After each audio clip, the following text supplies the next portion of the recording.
right. Good morning, everybody, and thank you for joining us on today's episode of Know Your Worth. We've got two guests we're excited about. So this is one that sort of came together about a month ago. I'm going to let you two gentlemen introduce yourselves, but I also I want to make sure we tell sort of the origin story, because Hiren, you and I actually met at a conference a few years ago, but I'll get to that in a moment. Mike, you ready for this? I'm ready for this one. This will be a good conversation. Awesome. All right, gents, why don't you introduce yourself and then we'll kind of kick it off. Sure. So I'll kick it off first. I'm Hiren Patel with 55IP. I'm the head of Advisor Solutions. My background has really been practice management and introducing practice management through technology for financial advisors and financial advisory firms. Happy to partner with Carson here today. And like Michael said, we met over about a year plus ago at a conference, struck up a conversation. We knew we had to work together at some point. I'm just super excited that that's officially been kicked off here in the last month or two. You know, what's funny, I was actually on a different meeting yesterday with somebody that is a decision maker on the investment management team. And I went to pull my messages with her, and one of the last messages I sent to her was actually your contact information. Oh, so fantastic. Full circle moment the day before we're going to record this. There you go. We're gonna have to share who that person was at some point soon. We will. And, Brendan, how are you?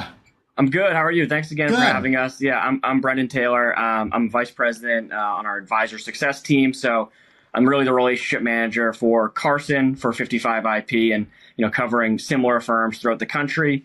Just by way of background, I actually spent the last 8 or so years of my career at one of the largest ETF distributors, and was most recently in a national accounts role there. So I was excited to take the leap and join 55IP at the beginning of the year. Well, thank you. We appreciate you and the partnership.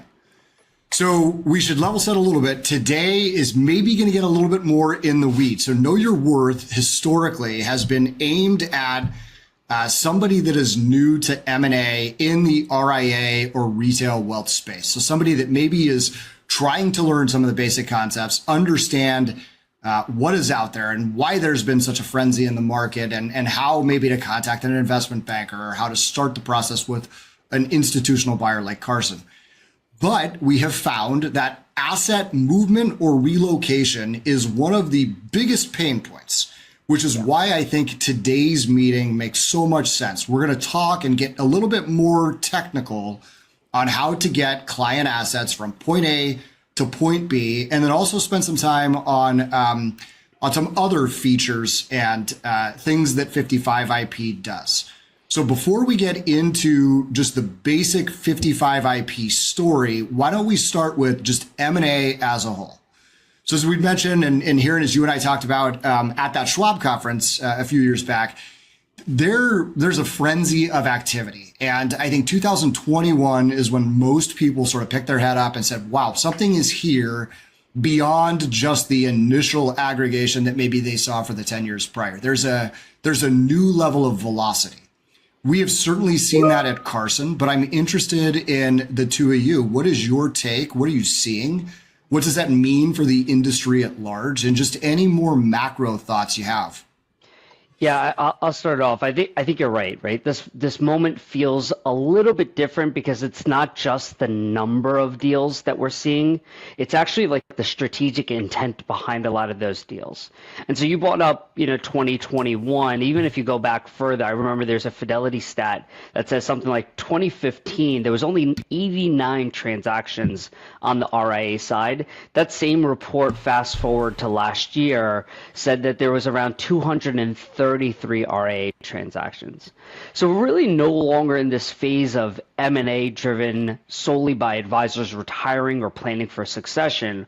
What we're really seeing is kind of this massive shift towards firms kind of merging together for operational leverage, deepening service offerings, tech expansion, and then kind of helping to drive that margin expansion as well. But here's the thing, doing the deal is kind of only step one, to your point. Exactly. The hard part is what comes next, integrating the systems, aligning models, and then kind of executing consistently and making sure that the client delivery is also there. And Schwab actually put out a study that said, kind of this inorganic growth contributed to like 11% of AUM growth. But with almost 40% of advisors, I think it's something like 4 in 10 advisors considering succession planning kind of by the way of sale or merger of a business, we're really just at the start or maybe at the midpoint of this shift. And that's kind of where 55IP comes in, where we're really involved, isn't the transaction itself, but it's kind of the essential right after step, helping the advisor kind of that's acquiring a firm or that's just been acquired, deliver on the investment promise of, hey, we're going to go ahead and get this portfolio over to this new firm. But 55IP then really helps automate that portfolio management, optimize for taxes, create the scalable, repeatable execution process. And it's not just, on the non-qualified accounts or non-qualified assets. Majority of our business actually happens to be on the qualified side as well. So when we work with an advisor, we're really working from like that practice management and tech implementation standpoint, which I was sharing is kind of a background of mine. We're really working holistically to make sure that that advisor has this ability to walk in with their best foot forward when that M&A transaction does occur. And we're not involved in the transaction, but we're involved immediately thereafterwards at that point. Yeah, and I think it's important to note it's before the transaction closes. So we have a recent case study we'll speak to here in a little bit where Brendan, you and the team really got involved about 2 months prior to close to help solve for some specific issues that this new partner of ours, Greg Wamble, was looking to try and solve. It's funny you talk here just about the level of transactions. So a couple of data points that I think it's worth noting. Those are most of the time when you look at Fidelity or Schwab or Echelon or Defoe, they're counting transactions at 100 million or in assets or above, not below. Right. So it's actually a small subset of the overall market. And to put that into context, just at Carson, we are closing on our 15th transaction of the year today. Wow. So you put that into context. Now, obviously, that's a mix of some minority investing, some investments in existing partners, wholly owned external coming to the platform. So a lot of different things that Mike and I sort of oversee. But you put that into context with where we were years ago, and it's not even an acceleration. I mean, it's like a completely different marketplace now. Right. Yeah. It's incredible. So on that note, real quick, so obviously with all these transactions we've been talking about and Carson and 55IP, we have a really close relationship, working closely together. But so to kind of zoom back out, right? So for a listener maybe who's unfamiliar with you guys, tell us a little bit about the 55IP story. And one way I think I always like to frame these questions is, well, what's the problem that 55IP solves for the advisor out there that's considering a transaction and maybe they have in their head some certain things that are going to happen? What is 55IP there for, and what's your guys' story behind it? Yeah, sure. So, what we're really doing is we're really focused on kind of supporting the people in the firm that are driving that future of wealth management, if you will, right? The change in mindset advisors. That's the RIAs, the aggregators, these enterprise platforms who really need a way to execute or integrate from a scalable standpoint without losing that real personal touch. And this is important because, if you really take a look at it, I think Cerulli had a study out there that says RIAs now are managing $1.5 trillion in assets. With that number kind of growing, what's happening is as firms are being acquired or joining aggregators, the platforms to enhance scalability, the access to technology, which we just talked about, and you guys do a phenomenal job of curating technology, scanning and then curating technology. That becomes a valuable service that many advisors, when Cerulli did that study, I think it was over half of the advisors in the study that said they value the ability to have technology brought to them when they're looking for that next firm. And what they all kind of have in common is a need to do more with less. And so advisors can't spend time rebalancing, by hand, manually scanning for tax loss harvesting opportunities. They kind of need that reliable automated infrastructure. So oftentimes 55 IP is introduced to an advisor, not just even by the firms, but oftentimes by the asset management partners who say, look, this is not just another tool, but if you want to move your portfolios from a legacy strategy to this new strategy that we're introducing to you as an asset manager, why don't you go ahead and leverage a partner of ours in 55 IP who will not just help you scale the investing and rebalancing, but also transitioning the portfolio. And that's kind of what we provide. We provide that automated trading, rebalancing, tax loss harvesting, and then what we call model transitions or strategy transitions. We do this across not just qualified accounts, but also non-qualified accounts, helping financial advisory firms kind of deliver that investment experience without having the friction of taxes. We call it money in motion, but without having the friction of taxes come in the way. So for Carson in this example, what we're doing is we're empowering your firm's CIO models with an ongoing tax loss harvesting strategy, while also then helping transition legacy assets from an old firm that the advisor might be coming from, or assets that are sitting in non-revenue generating brokerage assets, or concentrated stocks with massive embedded gains. We need to be able to help you move to that CIO strategy, or we're also powering your SMA strategies with a dozen or so direct index portfolios and also active index strategies or active SMA strategies via JP Morgan as well. You need to be able to get to that destination. You know where you're starting.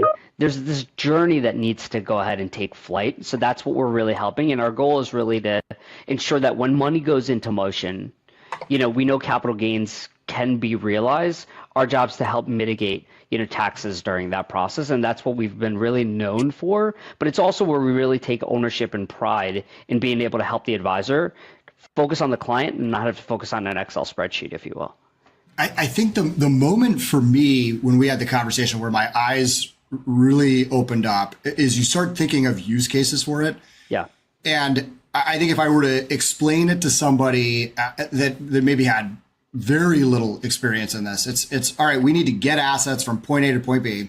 Yep. There may be complications with the assets in point A. There might be emotional components to some of those individual positions. There might be restricted stock units. There might be thinly traded or concentrated positions.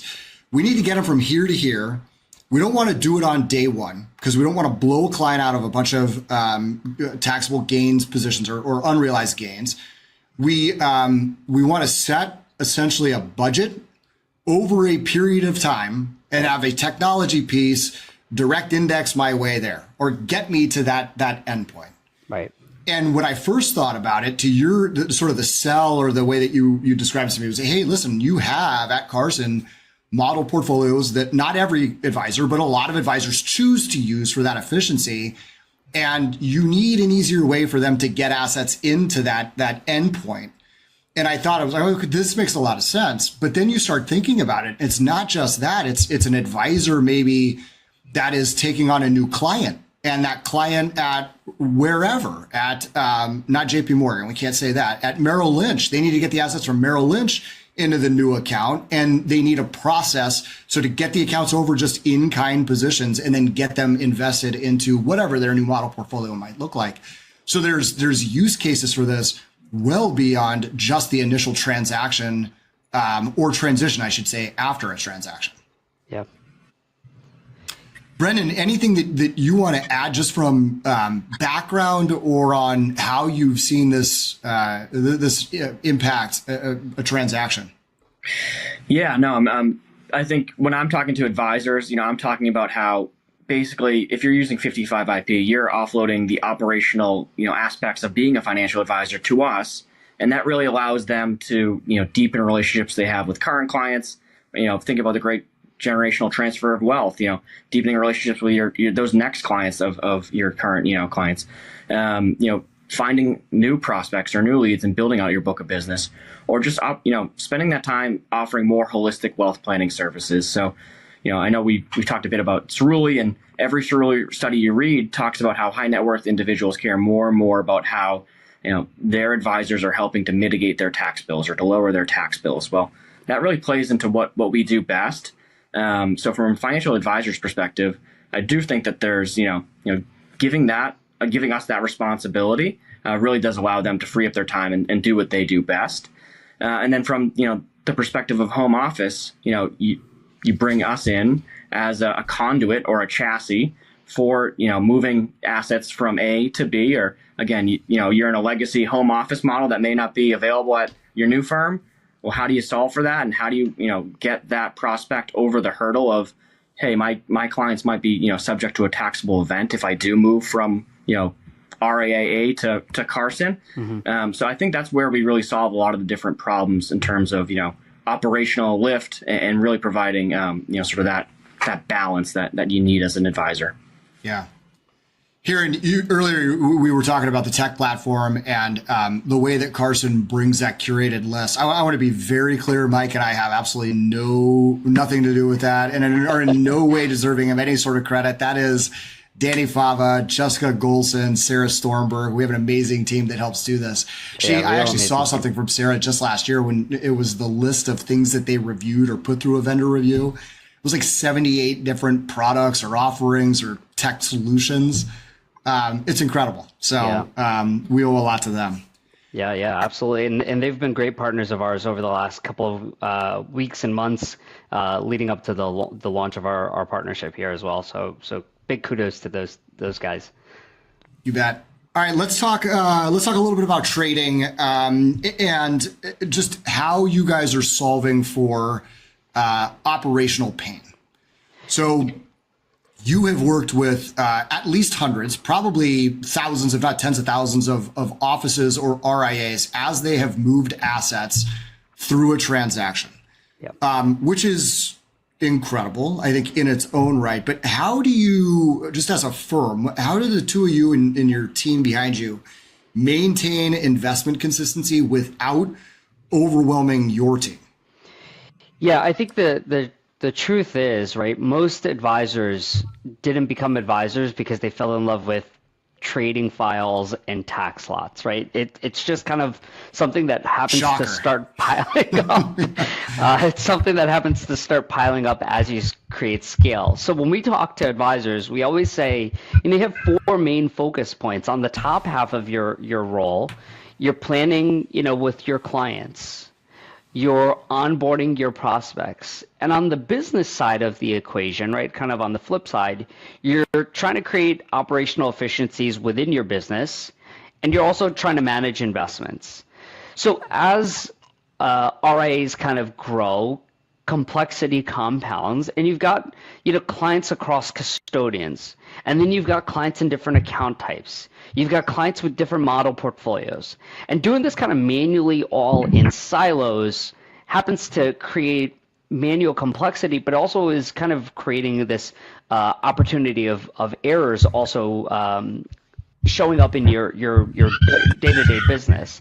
And it kind of caps the growth or the opportunity that you're able to help clients plan without adding more staff to the equation. And so what we do is when we step in as the integration layer, we're really trying to help scale you. And we run kind of connectivity directly with the advisor where they do business rather than having advisors build a new tech stack. So we will integrate into your custodians. We will integrate kind of with being able to deliver trade files directly to you or deliver trade files directly to the custodian. And our platform, the optimizer, is then really focused on handling the day-to-day review of your portfolio, not just at a portfolio level, account level, security level, but really at the tax lot level, which is really where the magic then happens. And we do these daily reviews for rebalancing opportunities as managers trade a portfolio or rebalance a portfolio. And it's really customized then for each account, each client's tax constraints that then get set by the advisor. And it kind of then all runs through an automated tax loss harvesting process right through the optimizer itself, which we've built in-house rather than going and contracting somebody for that optimizer.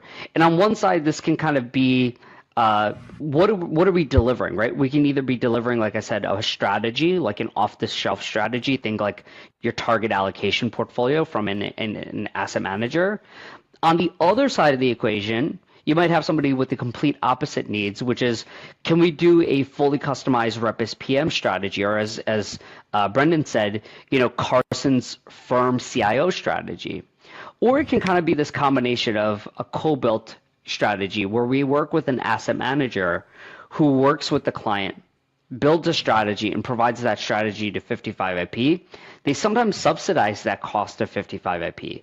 And so you can kind of have this portfolio, the strategy from a trading perspective, where we're really trying to optimize towards the off-the-shelf strategy or the firm CIO strategy or Repus PM strategy or this co-built strategy. All of it then ends up going ahead and going through our portfolio optimizer for rebalancing purposes, also tax loss purposes or tax loss harvesting purposes. And for models, we do tax loss harvesting on a monthly basis. But when you take a look at the direct indexing strategies or the SMA strategies that we're also delivering to Carson, those strategies actually get reviewed for tax loss harvesting on a daily basis. Mm-hmm. And kind of where we've had this volatility in these most recent, months here, there's a lot more names that are available. There's a lot more volatility available. So we actually go in on a daily basis. A lot more opportunity. Absolutely. And that way the firm can then focus on what actually moves their needle, clients, strategy, and growth, rather than focusing on kind of the trading, rebalancing, and tax loss harvesting aspect. So we really are taking on that responsibility. So the advisor doesn't have to focus on 4 quadrants of their equation plus a 5th, let's say, tax harvesting. They're really focused on, how do I focus on my clients, my prospects, my business, and let 55IP and an asset manager focus on the investments and tax loss harvesting at that point. Yeah, and to Hiren's point, if you're an advisor, I'm sure market volatility, you're getting calls from your clients, say, what's going on with my portfolio?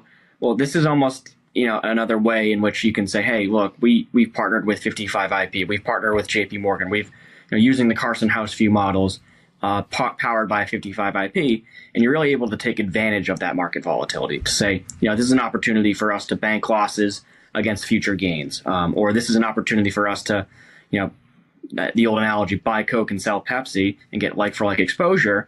One thing I do like to point out is that for accounts that have fully transitioned over, what we provide is an off-the-shelf tax savings report, we call it, that auto generates for all clients. And basically, if you're an advisor, it's another arrow in your quiver. You say, hey, Mr. or Mrs. Client, I saved you X amount on your tax bill this year by using 55IP, which to Hiren's point is oftentimes, and in Carson's case, is a subsidized service through JP Morgan. So it's really, a win-win for the advisor, for us, and then for the asset managers. Yeah, I'm going to zoom out a little bit. A lot of the conversation in our industry over the last 15 years really has been sort of the race to zero, the compression of fees, the expanded service offering that advisors have to deliver. And Brendan, that is a perfect example of that. I mean, just think about that. 15 years ago, if you would have told me that there was going to be an automated tax savings report that was going to be generated by a tech and investment platform directly to the client that shows their savings over the course of the year, I would have told you there's absolutely no way. That would have been Excel spreadsheet, or here, to your point earlier, going lot by lot, an advisor trying to figure that out using a custodial trading tool. Like, that's an incredible offering now that everybody has access to. Yeah. Everybody that works with 55IP. Well, okay, let's zoom in on that a little bit. So taxes generally, right, when you're looking at it, used to be a December checklist item for advisors. They would do that. And now what we're starting to see is it's really integrated into that portfolio construction, right? And it's not just a December Q4 thing. It's an all the time thing. Talk about a little bit. I think, Brent, I loved your example of how the advisor, having another arrow in your quiver, but talk a little bit about that value that brings and not just being a checklist item at the end of the year. Yeah, this is kind of like that real shift to the thinking of a modern advisor, right? It's still not widespread as we think, right? In a study, I think done by Cerulli, it said something like, 68% of clients said that tax management was important to them. But in the same exact study, when they surveyed the opposite side, not the client, but the advisor, 70% of advisors said that they manage taxes on an ad hoc basis.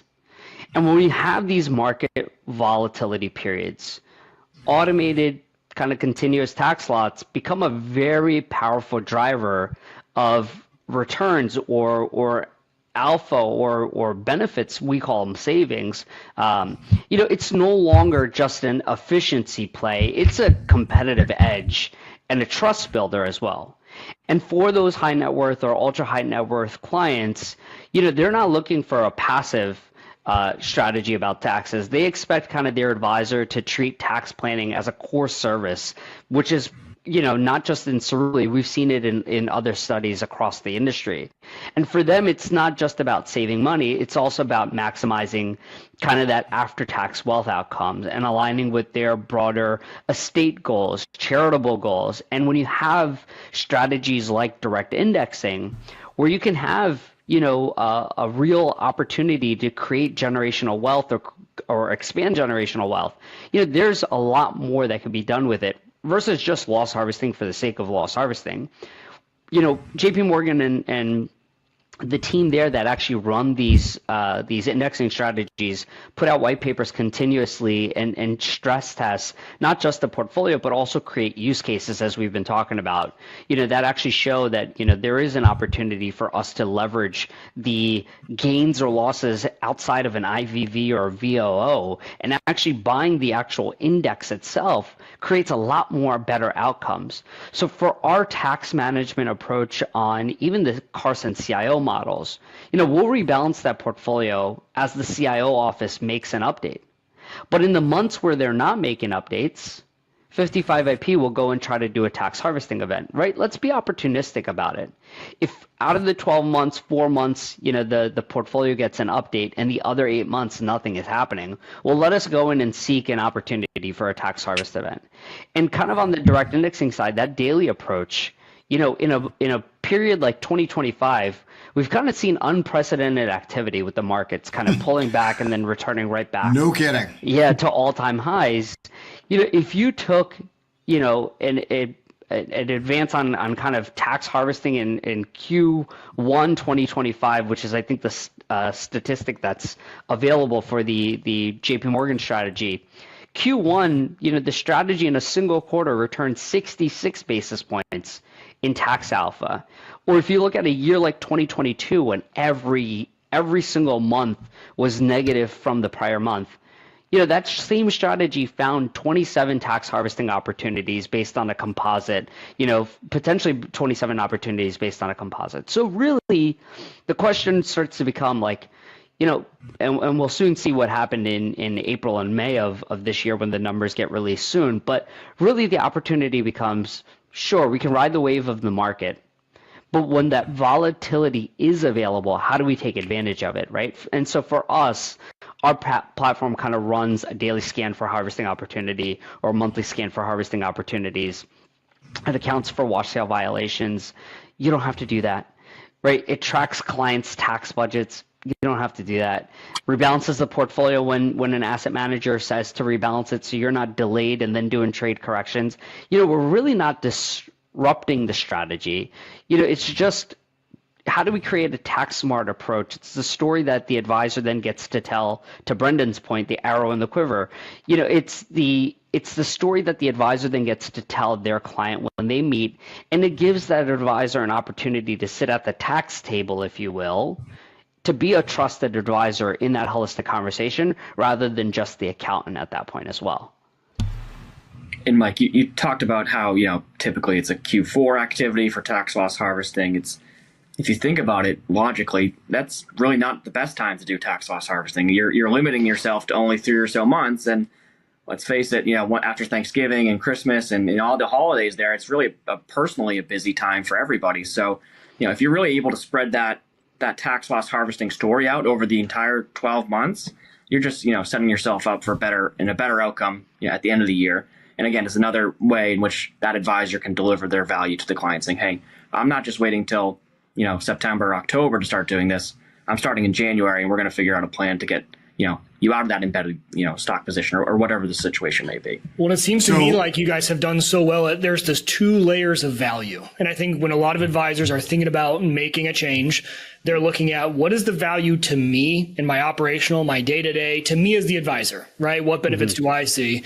And then where is the value that I can show to the client, right? And there's got to be both sides and both layers there. And everything you guys have talked about, it's number one, life for the advisor being a lot easier, things that they don't have to do, things that are done more automatically, new things. But then also it's that extra value that is very, apparent to the client when they walk in the door. And you have those reports, you have those conversations, you're be able to do things that you weren't able to do before. And that dual layer, I think, is something that's really important, again, for our listeners who are contemplating doing a transaction. That type of value add, I think, is really beneficial when it's a dual layer approach.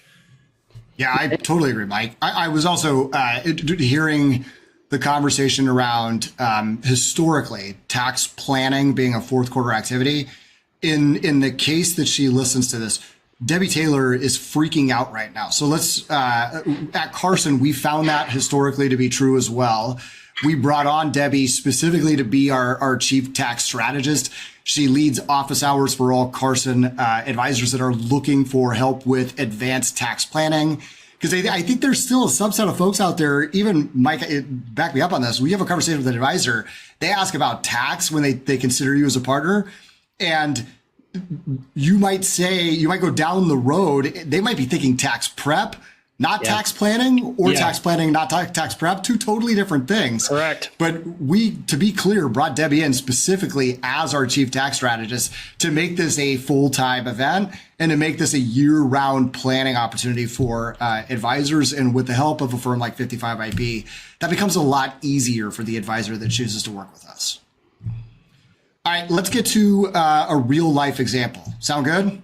Yeah, sure. All right. So, Brennan, this one, I am going to turn it to you because I mentioned Greg Wombolt earlier. He is an advisor that joined us, Wombolt & Associates, recently, and we're so proud to have him as a partner.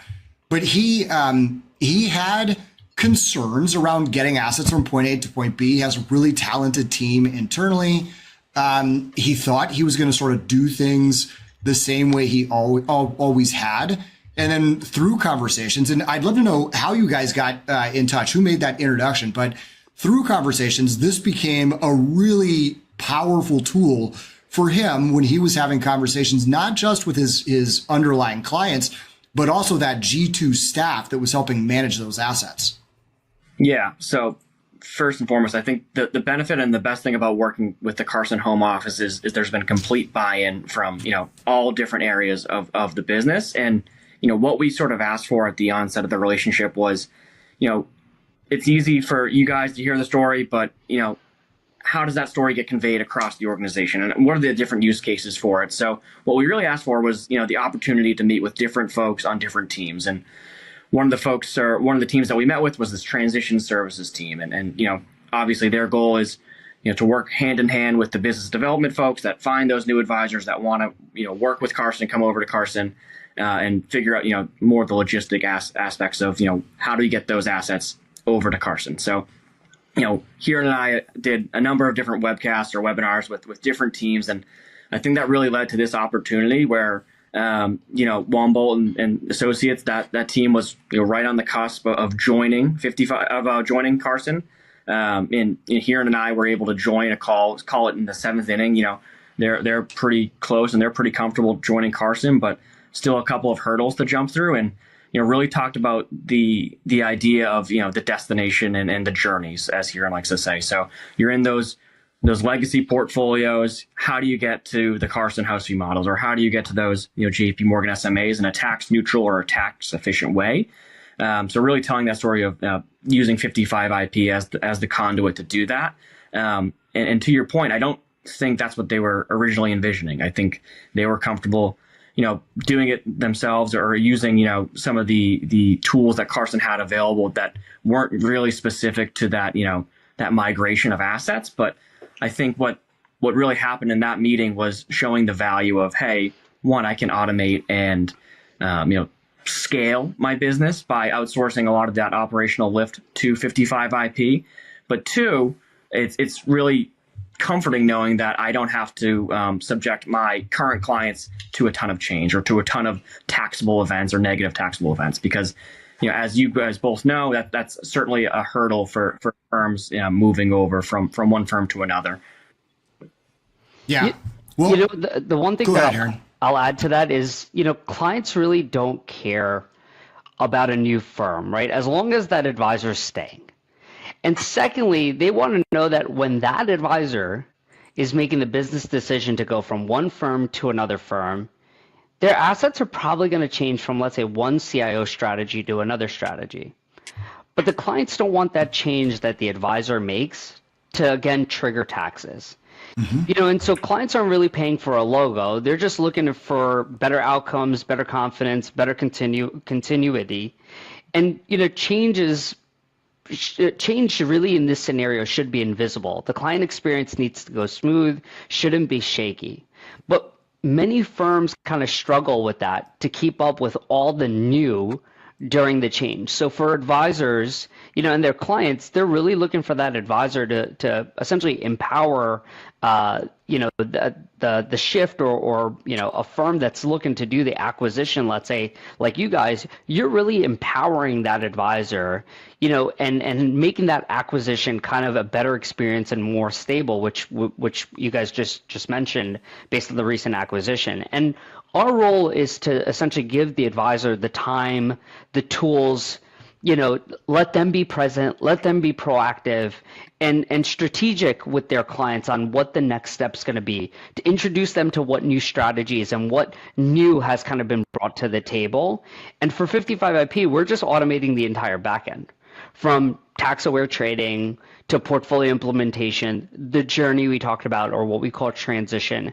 The advisor can then spend more time on conversations and not configurations, if you will. And in order to do this, we're not just walking in and saying, look, we can do this. We actually have, collateral pieces that we've stood up that we call playbooks that are focused on how does that advisor who's new to, let's say, the 55IP story, take that tax conversation from the boardroom table and bring it right to the kitchen table. So we've got these playbooks with statistics, we've got pre-written emails, we've got this concept of, how do we help create a marketing vertical focused on tax that the advisor can introduce without having to go ahead and physically type it out. We've already built a lot of that content. And not to mention, the operational side is a pretty big burden. Custodial connectivity, trading processes, all that stuff. So we have an entire transition services team that we then kind of work with you all, and we help and support the advisor, during that launch of 55IP or during that onboarding process, let's say with Carson.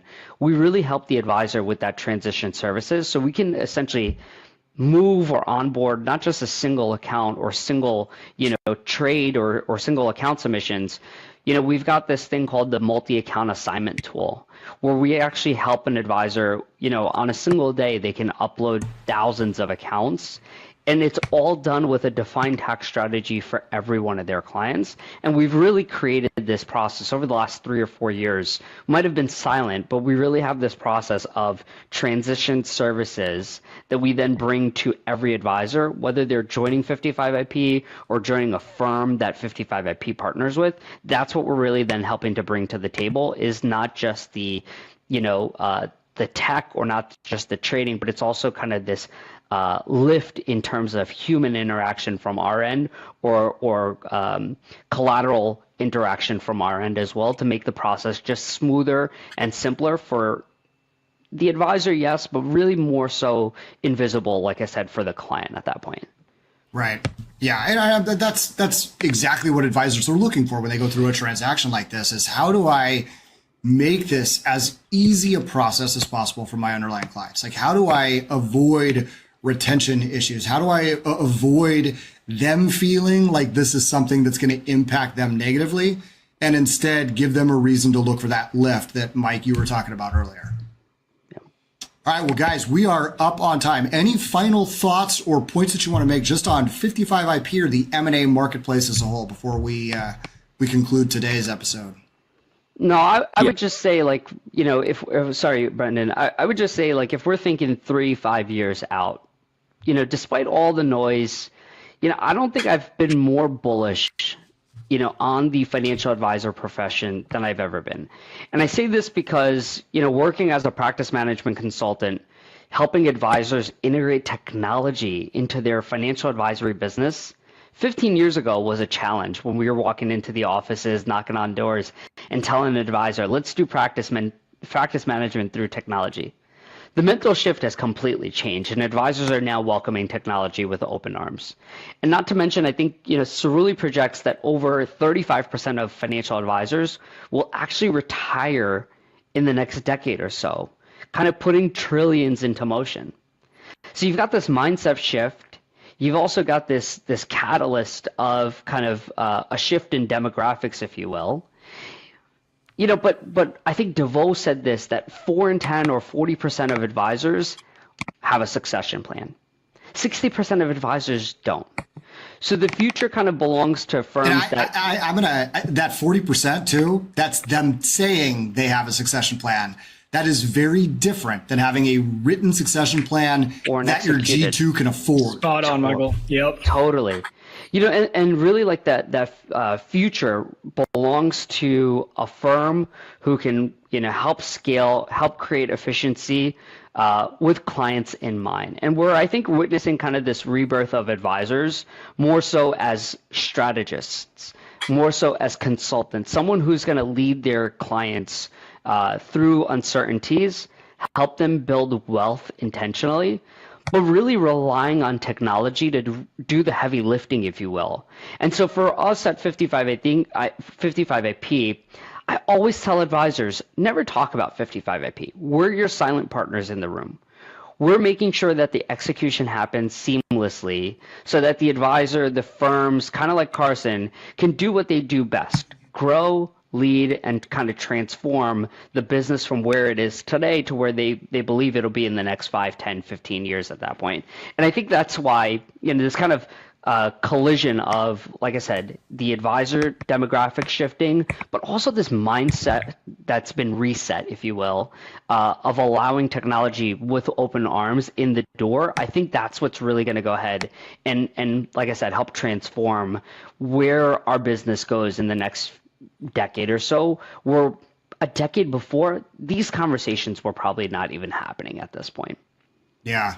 Hiren, I did a conversation with Andrew Cohen at Investment News a few weeks ago, and I talked about a 10 to 15-year bull market for M&A based on demographics alone. And your point from Cerulli around the level of advisors looking to retire in the next 10 years, it's remarkable.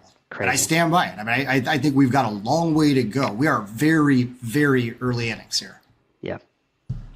Yeah, and just to sort of put a bow on that, think of 55IP as that silent partner, but think of us as an extension of your business. Whether you're an advisor, whether you're someone in the home office, the M&A department, whatever it may be, it's a team sport here, right? In terms of bringing those assets and working through mergers and acquisitions. It's not just one person doing it.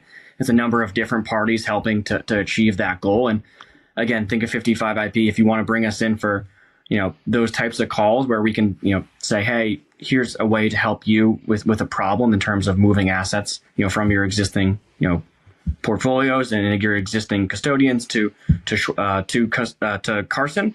We're certainly an extension to help with those types of conversations.